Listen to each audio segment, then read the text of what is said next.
এখানে অনেকগুলো wild as দেখতে পেয়েছি আমরা, সামনেই ওরা ঘোরাঘুরি করছে। আমরা একটু হিডেন অবস্থায় আছি, কারণ এই হাইডিং প্লেসে যদি না থাকি তাহলে ওরা চলে যাবে।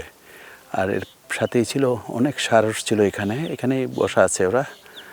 আমরা আমাদের জিপ গাড়িটা পেছনে রেখে আস্তে আস্তে করে এসে এখানে এই জবের ভেতর থেকে ওদের অবজার্ভ করছি।